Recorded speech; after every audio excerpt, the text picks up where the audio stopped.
Allô? Le professeur? Non, pas encore. Oui? Ah? Oui?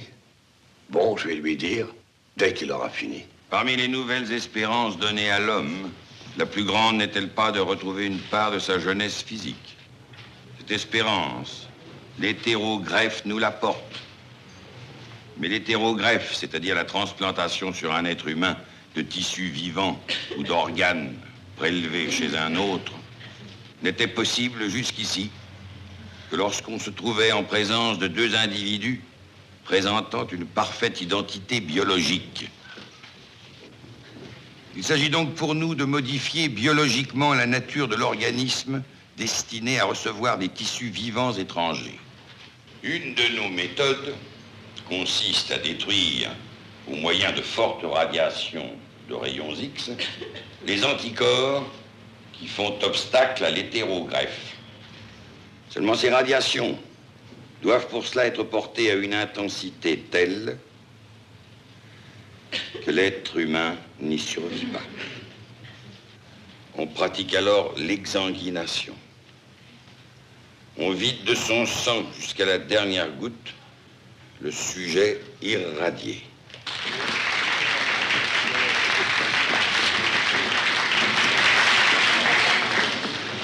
On vient de téléphoner pour vous, monsieur le professeur. L'Institut médico...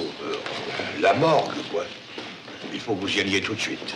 Cher professeur, votre exposé à lui seul était déjà revivifiant. C'était passionnant, n'est-ce pas, Carl? Passionnant. Quel merveilleux avenir vous nous ouvrez. Pour ce qui est de l'avenir, madame, il faut quand même s'y prendre un peu plus tôt.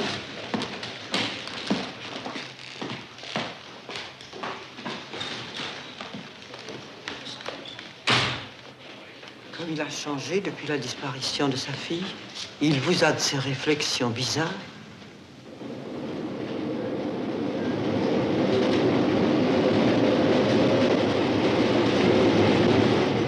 Cette histoire est évidemment bien étrange, mais ça m'a tout l'air d'être ça.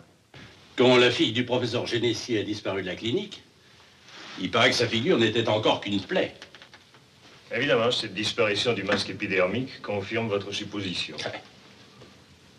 L'accident de voiture, les brûlures profondes au visage, puis le séjour dans l'eau. Avec les rats, docteur. Il faut y penser aux rats. Ah, c'est vrai. Ah, il n'en reste pas moins que le signalement de cette jeune noyée est également le même que celui de Simone Tessot. À tout hasard, j'ai convoqué M. Tessot, son père. De plus, tout n'est pas parfaitement clair. Moi, ce qui me semble curieux, c'est qu'on les repêchait complètement nus, sous un manteau d'homme. On ne voit pas en effet pourquoi la fille du professeur, désespérée d'être défigurée par un accident de voiture et voulant se noyer, aurait éprouvé en plein hiver le besoin de se déshabiller avant de se jeter à l'eau. Puis cette énorme plaie à la place du visage, c'est singulier. Les bords en sont aussi nets que si l'on s'était servi d'un scalpel.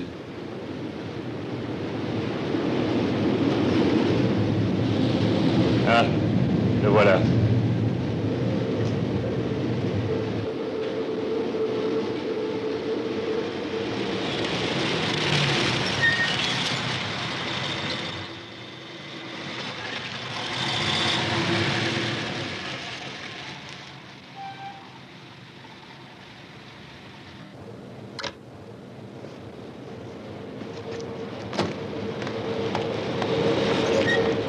Docteur L'Herminier, inspecteur Parot du service des recherches dans l'intérêt des familles.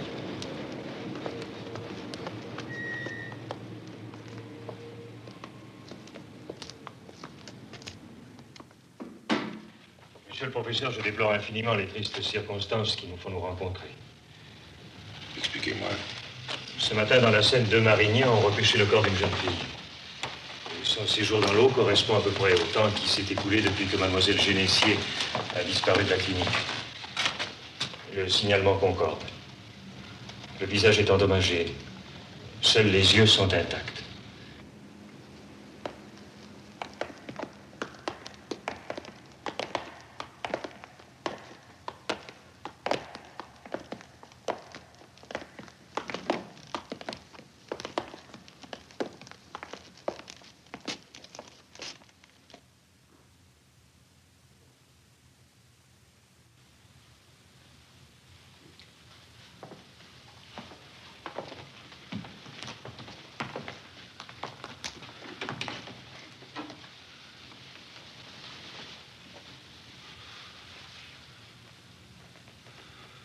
C'est bien elle. Christiane.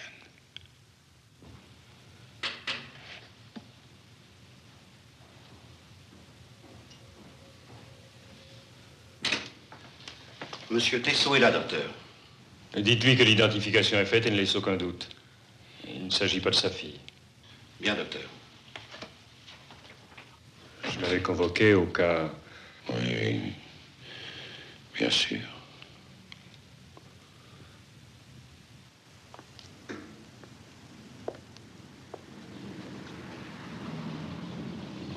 Monsieur le professeur, excusez-moi, Henri Tessot. Oui, je suis venu aussi au sujet de ma fille.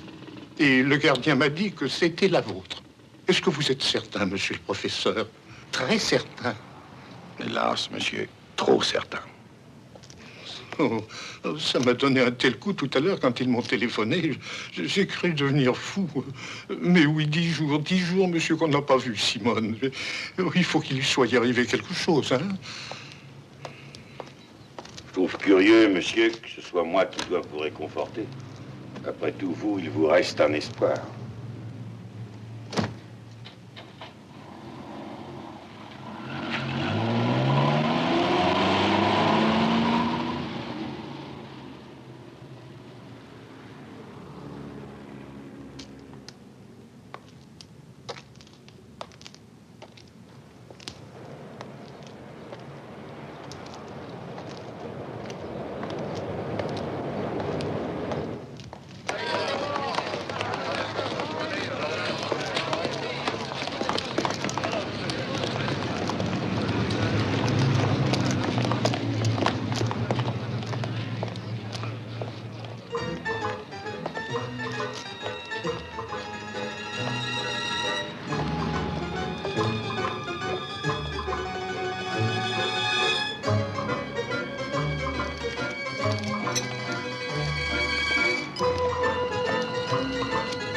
Comment ça va? Je te présente Eugénie.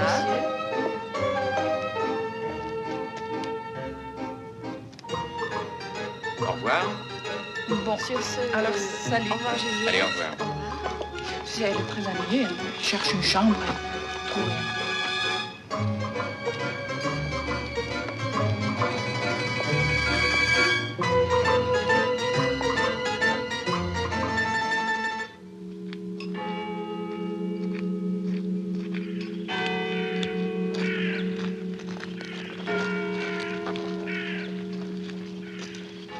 Vieillissant, il commence à ressembler à son père. Vous vous souvenez? Le vieux Genesier, le notaire, n'était pas maigre non plus. Lui, il n'a vraiment pas de veine, en tout cas. Sa femme qu'il a perdue il y a 4 ans, sa fille maintenant, vous me direz, Paris, la gloire, la fortune, eh ben, total.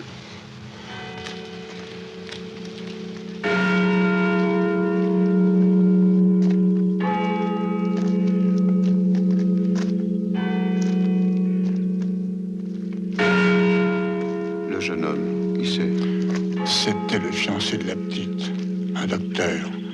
Il travaille avec le professeur. Et la femme? Sa secrétaire, il paraît. Une étrangère.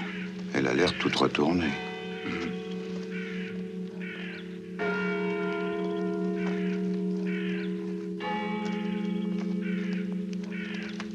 Vous rentrez chez vous, mon petit. Au revoir, monsieur. Au revoir. Au revoir.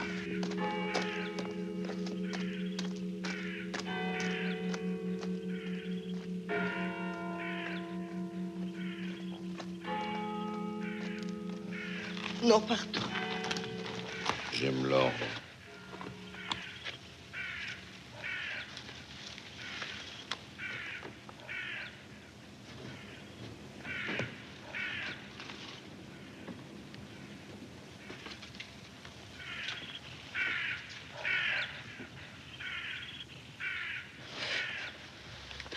Non, non, pardon. Je n'en peux plus.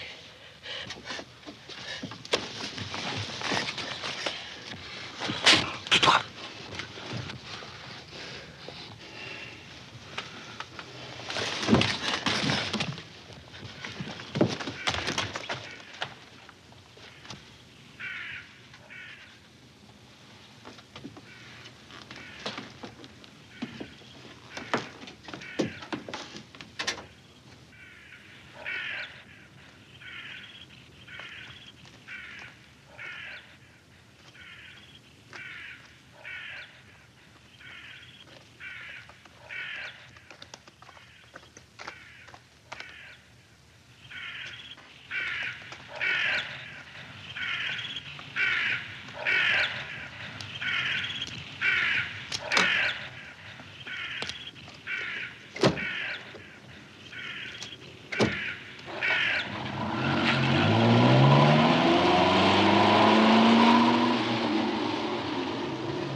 n'aime pas cette manie de fouiller partout.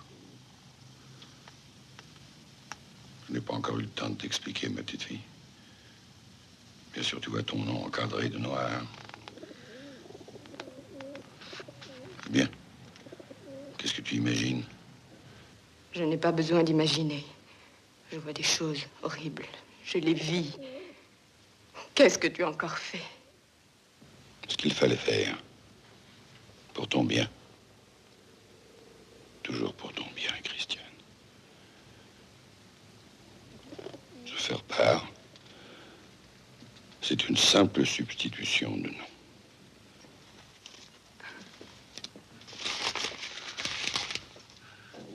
Puisque cette fille est morte à la suite de l'opération, j'ai pris un risque de plus. J'ai fait croire qu'il s'agissait de toi. Puisque tout le monde te croit morte, les gens n'approfondiront pas. Ils ne chercheront pas à savoir ce qui se passe ici, surtout. Christiane, ton masque. Prends une fois pour toutes l'habitude de porter ce masque. Où l'as-tu caché? L'habitude. Maintenant, je voulais dire, prends l'habitude de le porter pendant le temps qui nous sépare de la réussite. Ne pleure pas, ma chérie, je t'en supplie. Je réussirai, je te le jure. Je n'y crois plus.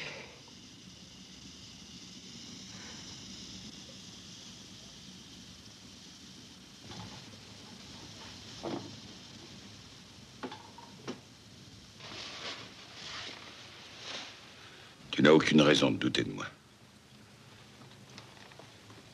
Bon Dieu, on sait ce que je vaux, non? Tu auras un vrai visage, hein? Je te l'affirme.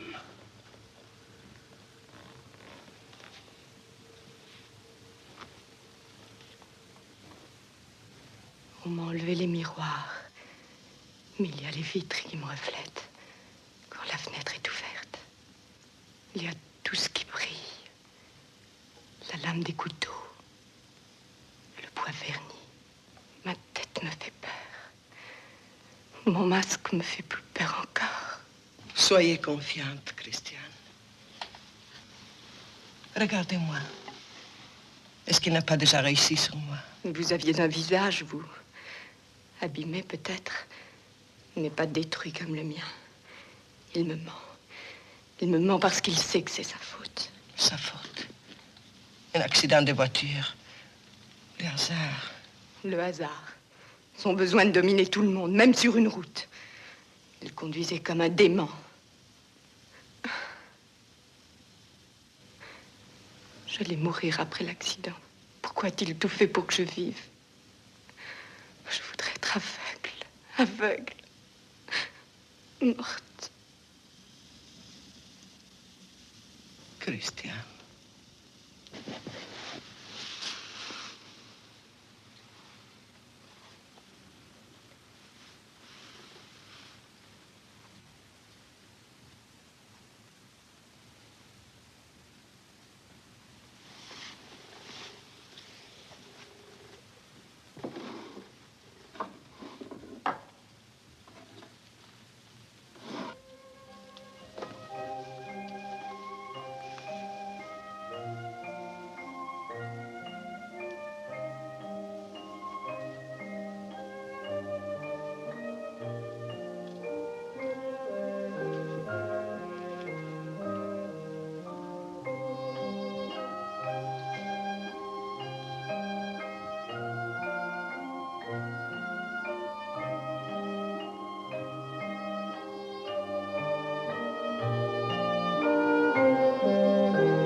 Je vois que vous êtes seule, mademoiselle.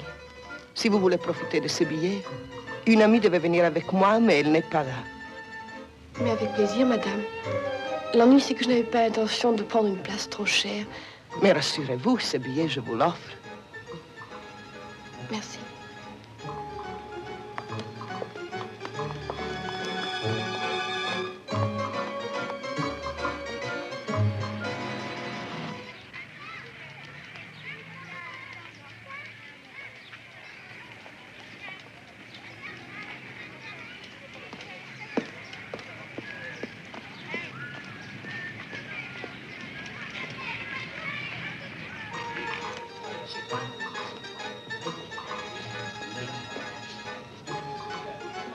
Excusez-moi, je suis en retard. Le cours a fini après l'heure. Ça ne fait rien. J'étais seulement impatiente de vous apprendre la bonne nouvelle. La chambre que vous cherchiez. Ça y est, je l'ai. Pas possible. Comme je suis contente. Mais comment vous remercier?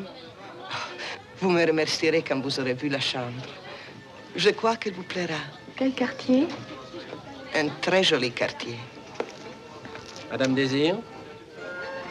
La même chose pour mademoiselle. Allons là-bas, j'ai la voiture. Les propriétaires sont des amis. Vous verrez que c'est plein d'arbres.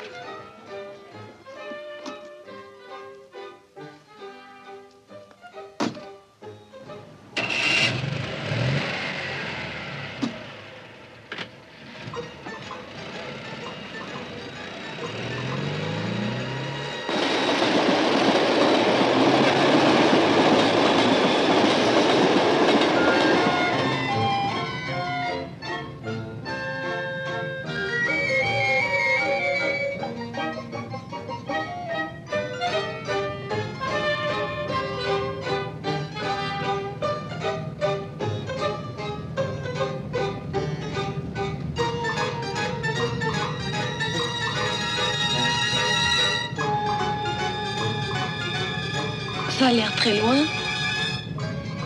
J'ai fait une grande tour. La route directe est tellement encombrée à cette heure-ci.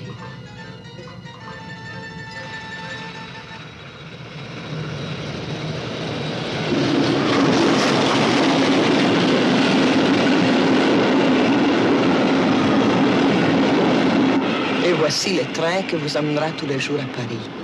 Et en moins de 20 minutes. Est-ce que vous ne vous sentez pas un peu seul, si loin de votre famille? Si, un peu. Quelquefois.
Ces chiens, il y en a combien? Vous voyez, vous serez bien gardé.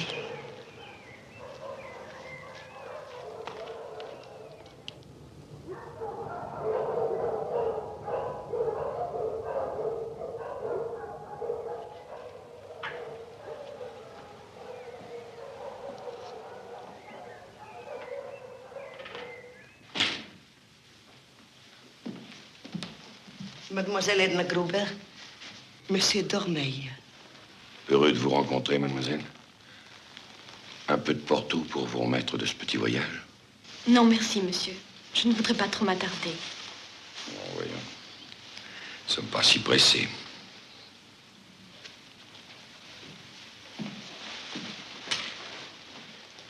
Dans un instant, je vous montrerai votre chambre.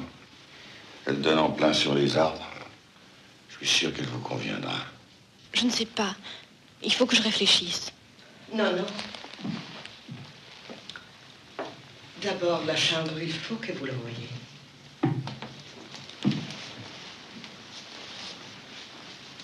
Évidemment, la nuit, on ne se rend pas très bien compte. Ce n'est pas ça, madame, mais la banlieue, vous comprenez, c'est pas très commode pour moi. Comment ça, mais si. La banlieue, c'est très commode. Très commode. Peut-être bien après tout, mais je ne voudrais pas rentrer trop tard à Paris ce soir. J'ai rendez-vous avec une amie. Je vous dirai demain. Demain, il sera trop tard, mon petit.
Je commencerai après le dîner.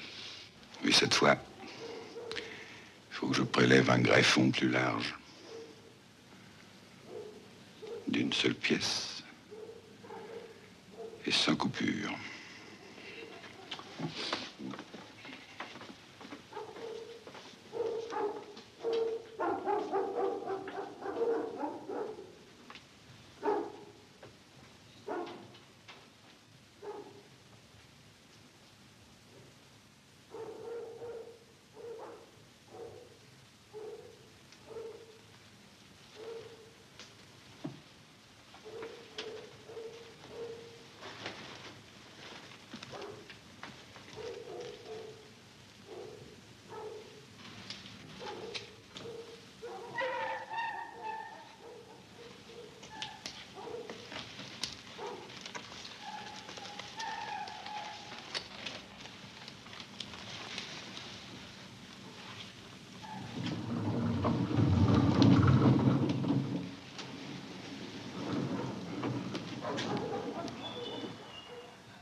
Crayon.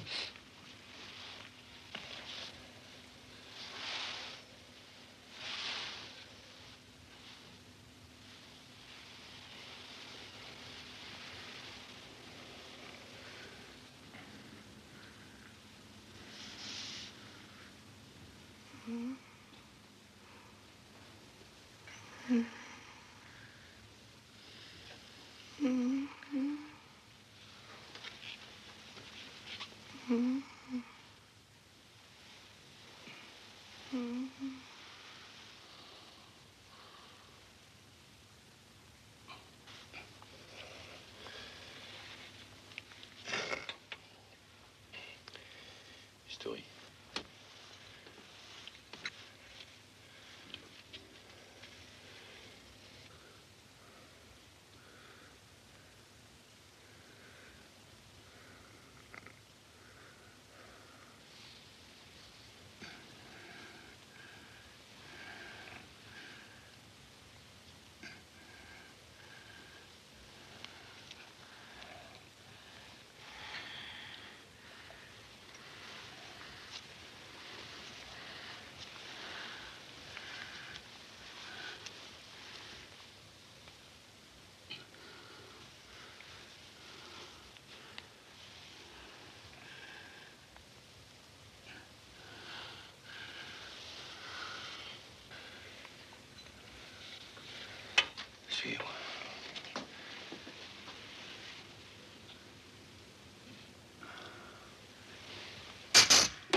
Grazie.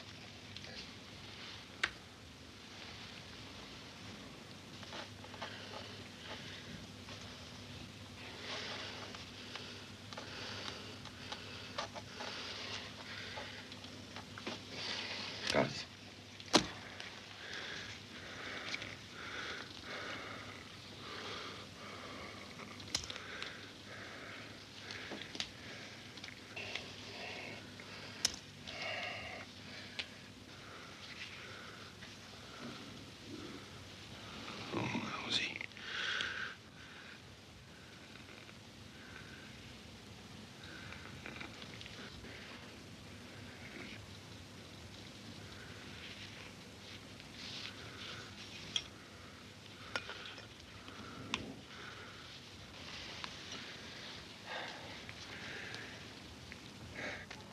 Vous comprenez, docteur, les jeunes, c'est toujours pareil.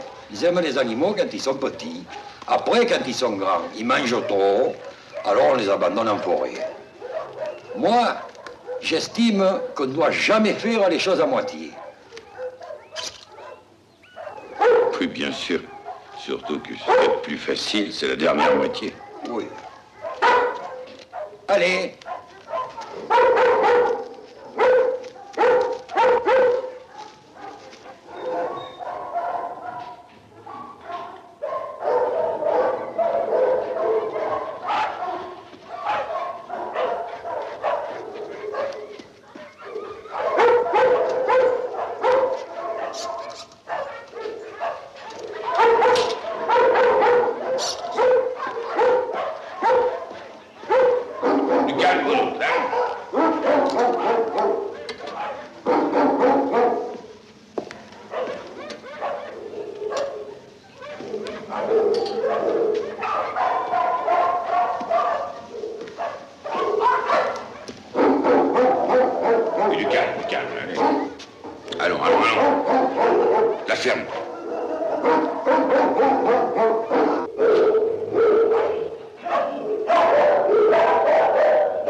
Elle s'est alimentée normalement. Elle a très bien mangé. Il était temps, elle dépérissait. Elle est heureuse cette fois. Elle a confiance. Enfin.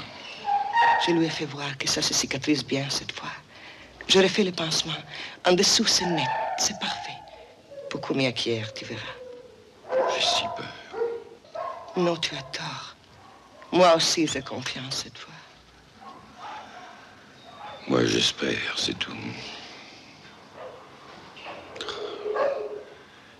Une réussite comme celle-là, bon Dieu, ça n'aurait pas de prix. J'ai fait tant de mal pour ce miracle. Tant de mal à toi aussi. Bien sûr. Mais je n'oublie jamais que je te dois mon visage. Mais oui. Moi, je l'oublie quelquefois. Tu as raison. Il reste si peu de traces. Chut, chut, Louise. Pour Edna, qu'as-tu décidé? Soigne-la. Alimente-la. Plus tard, j'aviserai.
Edna, elle s'est échappée.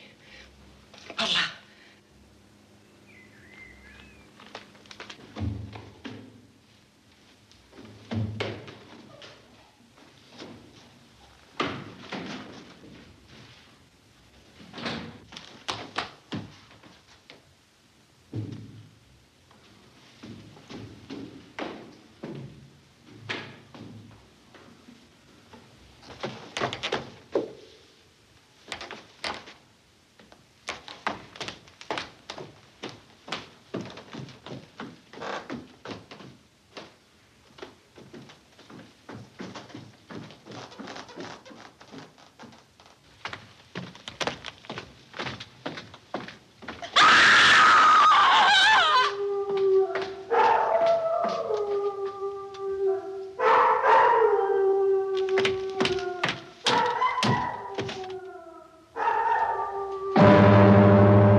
Pas d'autres détails qui a retenu votre attention?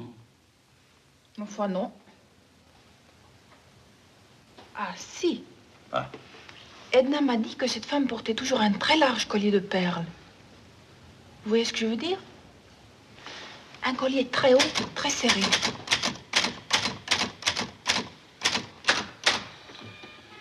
Oui, mais je n'en suis pas plus avancé.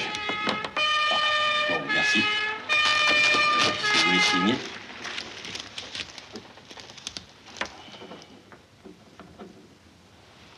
Allez, vous pouvez disposer, mademoiselle.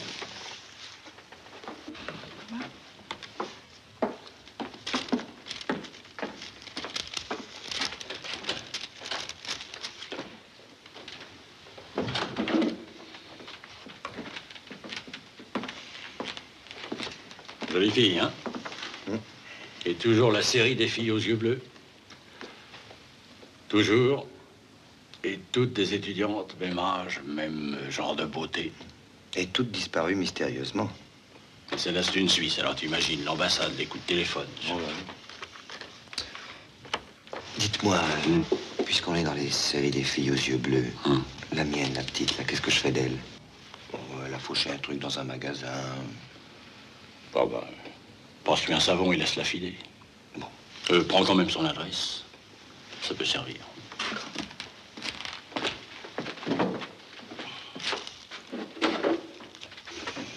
Eh oui. C'est comme ça qu'on finit ses jours en prison. C'est la première fois. Je sais pas ce qui m'est passé par la tête. Ben, la prochaine fois, c'est la correctionnelle. Allez, donnez-moi votre adresse. 12 rue des Pyrénées, 20e. Disparaissez maintenant.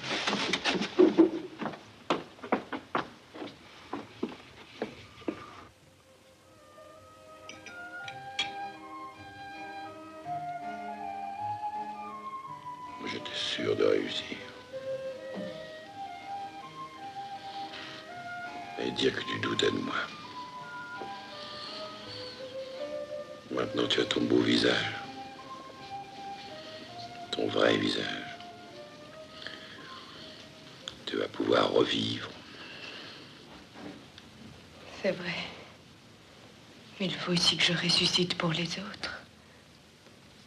Comment faire? Pour commencer, tu voyageras. Un grand voyage. Je te procurerai des papiers. Tu pourras te choisir un nom. C'est amusant, ça. Un visage nouveau. Identité nouvelle. Moi, Christiane, je vous trouve encore plus belle qu'avant. Comment dire? Avec quelque chose d'angélique que vous n'aviez pas. Angélique, je ne sais pas.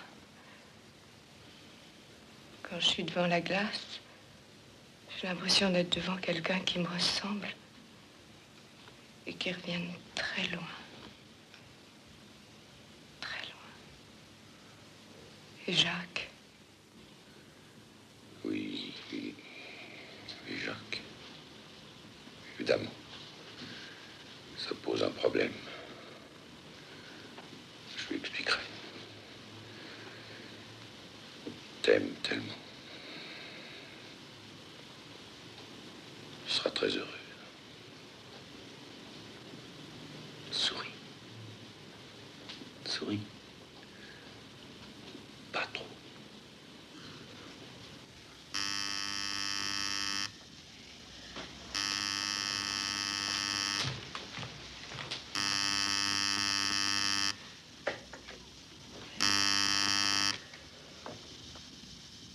Allô, oui. Ah bon. Faites-lui un pain total. J'arrive tout de suite. Encore une urgence.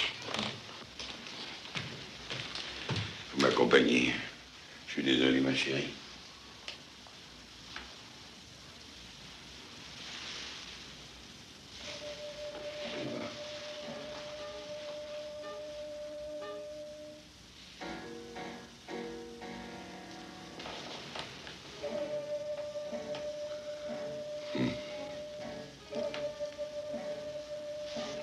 Tu ne te maquilles pas, j'espère.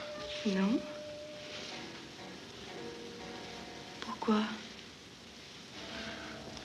Pour rien. Tu as bonne mine. C'est tout. À demain, ma chérie.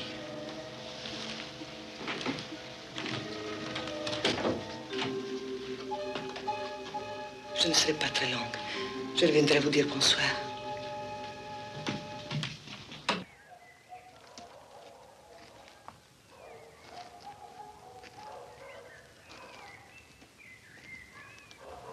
Tu semblais inquiet en l'examinant. Inquiet. Tu as trop d'imagination. Pourquoi mens-tu? Depuis le temps que je te connais, je lis sur ton visage. Dis-moi la vérité.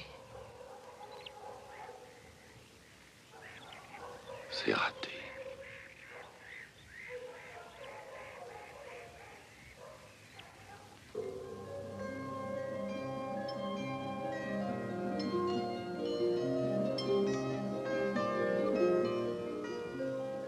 15 février. 20 février. Une semaine après la cicatrisation, quelques taches de pigmentation apparaissent. Plus tard, la palpation révèle de petits nodules sous-cutanés. Le 12e jour, la nécrose du greffon hétéroplastique est patente. 20e jour, les premières ulcérations se produisent accompagnées d'un décollement du derme et de signes d'infection. Le greffon nécrosé doit être retiré.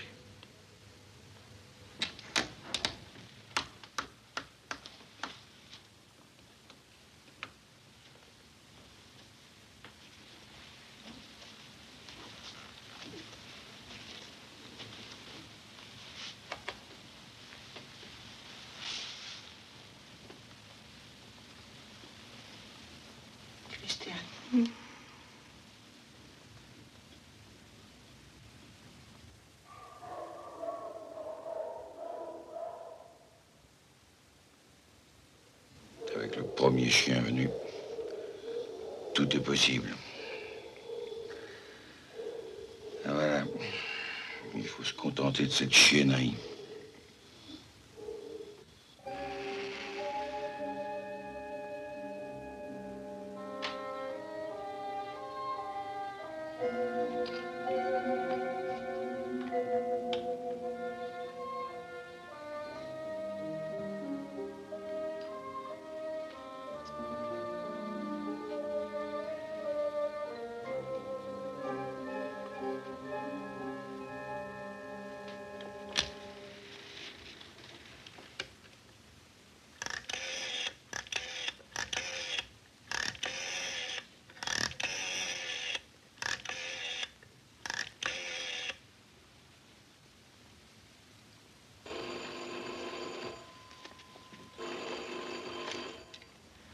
Allô? Allô? Allô, j'écoute. Mais parlez. Ah, que c'est agaçant. Mais répondez donc. Jacques.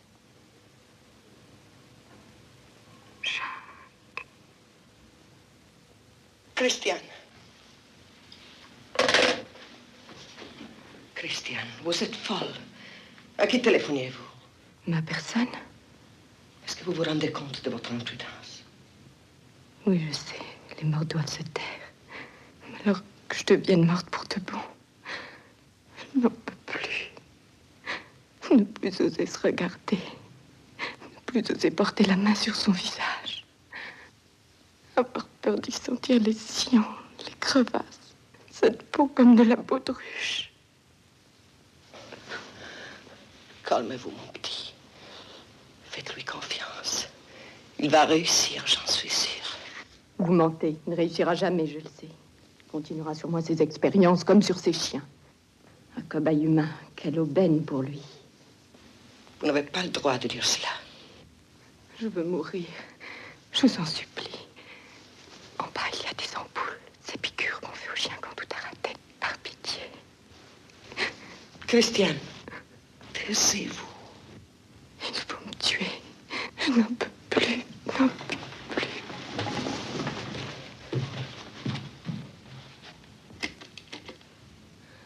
Allô? Viens vite. J'en suis sûr, monsieur l'inspecteur, j'ai entendu la voix de Christiane. Oh, vous avez cru l'entendre. Et encore au téléphone. En avez-vous parlé au professeur Génessier? Bien entendu, mais pour lui, il n'y a aucun doute. Il a reconnu le corps de sa fille. Je sais bien, j'étais présent. Alors, qu'est-ce que vous voulez que je vous dise? C'est peut-être une plaisanterie de mauvais goût qu'on vous a faite. Tout de même. Moi, docteur, je vous le répète, je ne travaille que sur des faits précis. Dans ces dossiers, j'en ai des témoignages. Avec des, je crois bien que, il me semble que, des signalements vagues. Là, le taxi rouge qui a pris celle-ci. Là, la jolie femme au large collier de chien en perles qui accompagnait cette autre. C'est... Un collier de chien en perles? Oui, pourquoi? Ça vous rappelle quelque chose? Attendez. Ça me rappelle quelqu'un.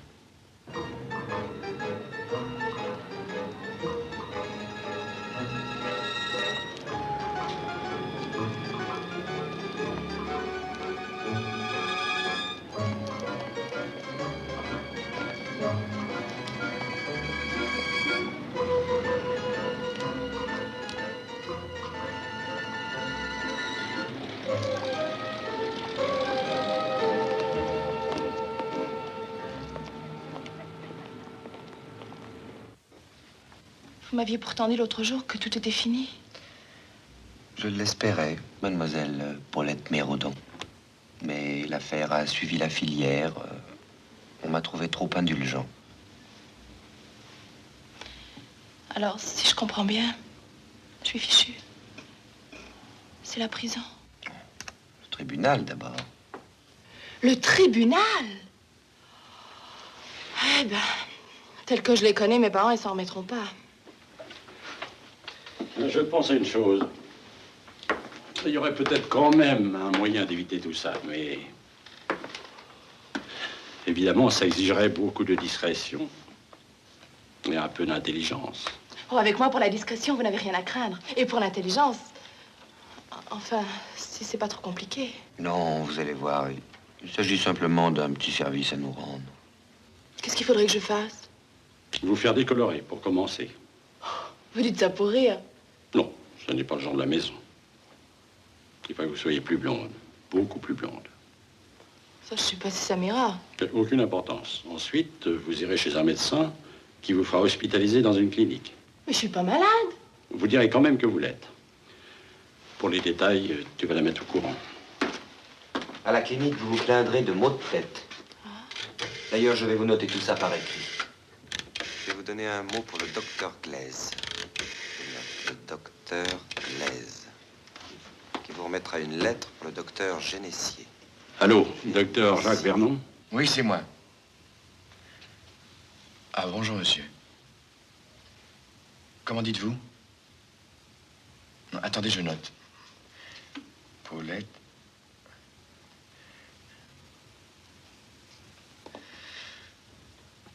Oh, je pense qu'elle pourra entrer demain matin.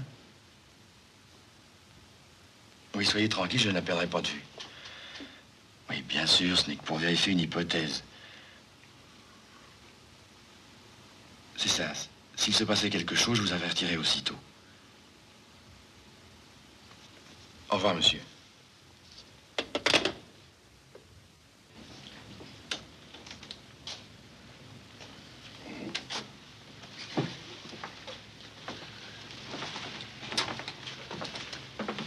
Eh ben, oui, ça s'arrange. Très bien, docteur.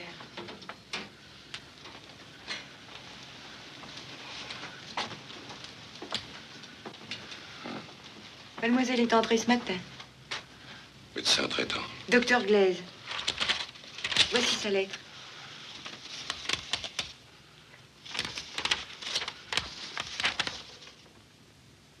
Vous souffrez beaucoup? Oui. Enfin, par moment. Faites-lui faire un fond d'œil et un électroencéphalogramme dans la journée. Docteur, on va me tendre? Non. J'espère que non. Ce serait dommage.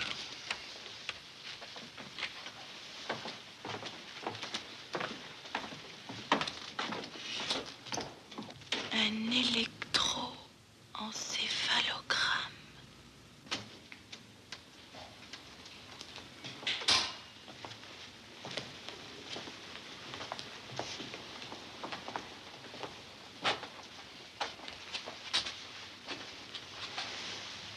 Bonjour, mon Dieu.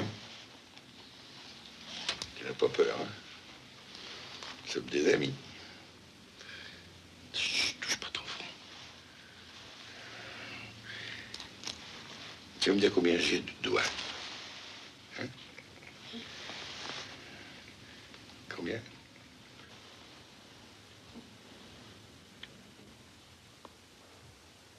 Combien? 3.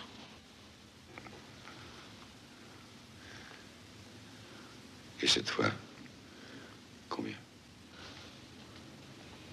3. Non. 2.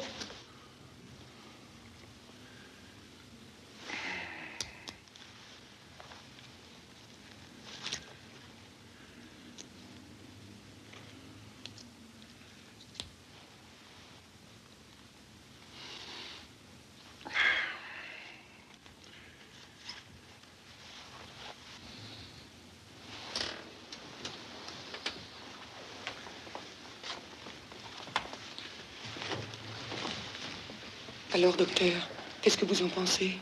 J'ai bon espoir. Dites, docteur, vous me le sauverez. Bien sûr.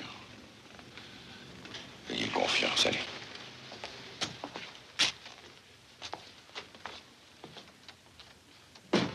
Votre pronostic? Et le vôtre? Nous sommes d'accord.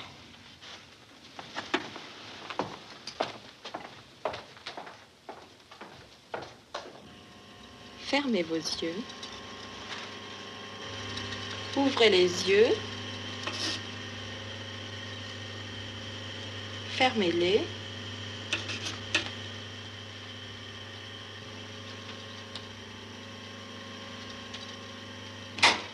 C'est terminé, vous pouvez ouvrir les yeux. Je vais vous faire la stimulation électrique. Ça ne fait pas mal. Ne bougez pas votre tête, ne bougez pas.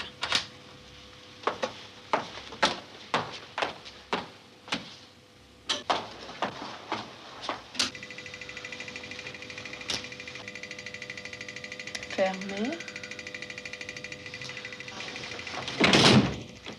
Continuez.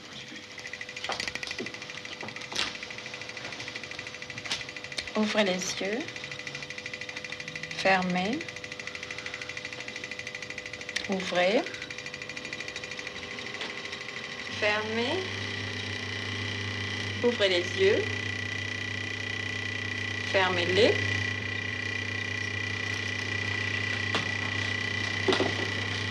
Ouvrez.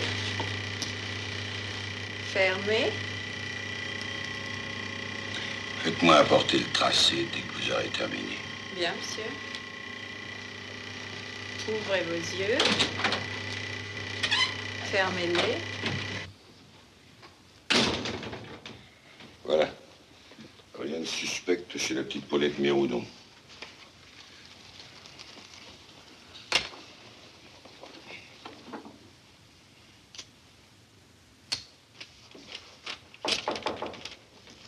Entrez. Monsieur, le 15 a une hémorragie. Allez donc voir ça, Jacques. Bien, monsieur.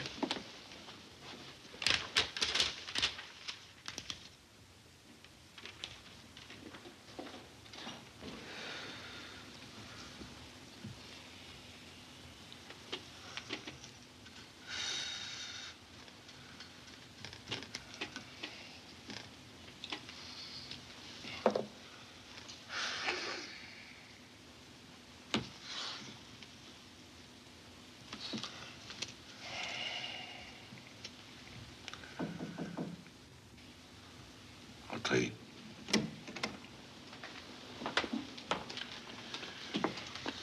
Voici le tracé, monsieur. Bon. Aucune altération dans le tracé, ça. Faites-la sortir ce soir. Ça nous libérera un lit. Nous risquons une urgence cette nuit. Bien, monsieur.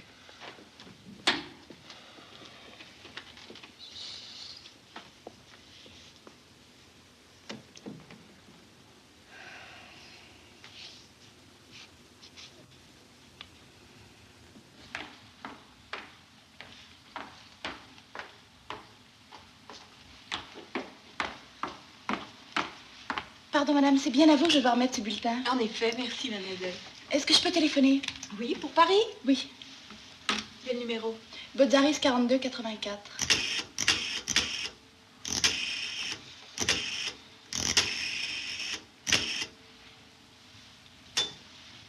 Merci.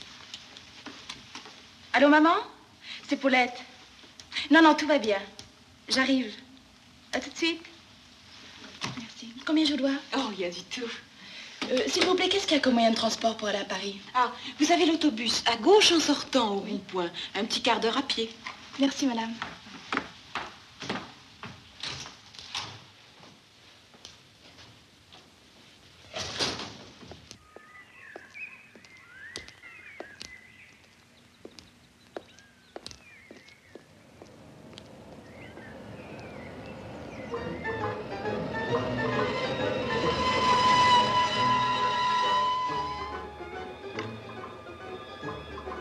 Est-ce que je peux vous déposer quelque part, mademoiselle? Je vais dans votre direction. Oh, avec plaisir, madame.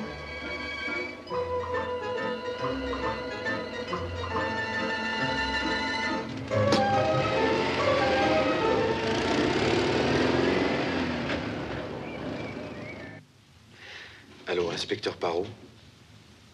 Ici Jacques Vernon. Comment, docteur? Elle est déjà partie? Eh bien, ça ne traîne pas dans votre clinique. En tout cas, on ne peut pas dire qu'on les séquestre. Vous, qu'est-ce que je vous disais? Nous allons quand même nous assurer qu'elle est bien rentrée chez elle. Je vous remercie de nous avoir avertis. Au revoir, docteur.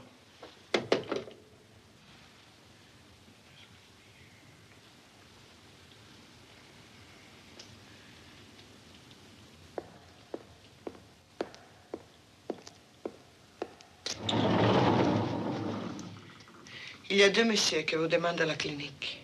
Vous vous doutez bien que j'ai pas le temps. Qu'ils reviennent demain.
Bonsoir, messieurs. Bonsoir, monsieur le professeur. Nous sommes désolés de vous déranger à une heure pareille. Nous voudrions savoir si mademoiselle Paulette Méroudon a bien quitté la clinique ce soir. Mais comment saviez-vous qu'elle devait sortir aujourd'hui? Ah ben, elle a téléphoné cet après-midi à sa mère pour lui annoncer son retour. Là-dessus, elle n'est pas rentrée chez elle. Alors... Alors nous nous sommes permis de venir vérifier. Oui. La vérification est très facile. D'ailleurs, j'avais donné l'ordre de renvoyer cette malade. Mademoiselle Paulette Méroudon a quitté l'établissement. Je vais voir, monsieur. Alors, vous vous intéressez à cette jeune personne? Oui, elle est mêlée à une histoire assez embêtante que nous suivons. Alors nous aurions bien voulu la voir ce soir. J'ai malheureusement l'impression que vous vous y prenez un peu tard. Paulette Méroudon, voilà. D'ailleurs, ça me revient. Une jeune fille avec les yeux clairs. Elle a donné un coup de téléphone d'ici. Et je lui ai dit où il fallait aller prendre l'autobus. Oui. Je regrette. Mais une fois franchi cette porte, mes malades ne m'appartiennent plus. Oui, oui, bien sûr, monsieur le professeur, je comprends ça. Eh bien alors, encore toutes nos excuses pour ce dérangement. Je vous en prie, messieurs.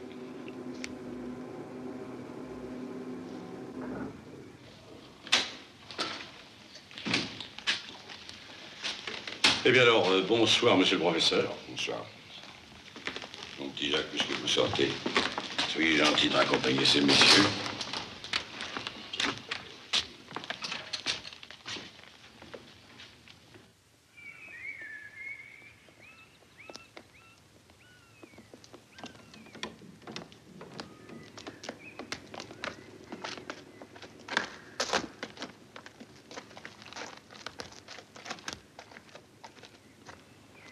Messieurs, je m'en veux de vous avoir donné inutilement tout ce travail. Bon, ça n'a pas d'importance, docteur. Les fausses pistes, vous savez, on en a l'habitude. Ah oui, ça. Et puis, je me mets à votre place. On se fait un tas d'idées. Oui. Toutes ces coïncidences. Je voulais en avoir le cœur net. Eh ben, ça y est, nous en avons le cœur net. Et puisqu'on parle de cœur, je suis sûr que pour vous, ça va s'arranger de ce côté-là. Vous êtes jeune, docteur. Vous avez la vie devant vous. Oui.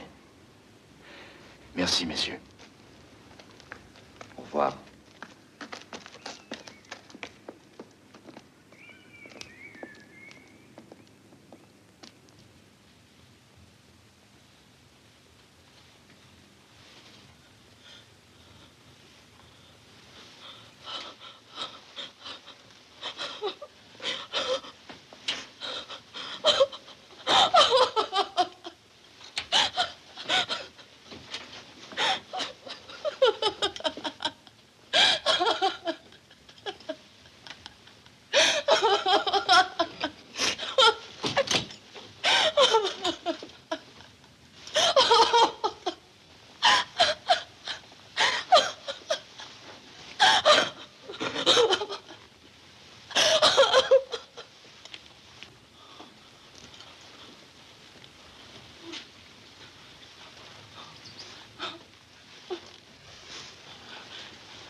Christian, lâchez ça. Lâchez ça.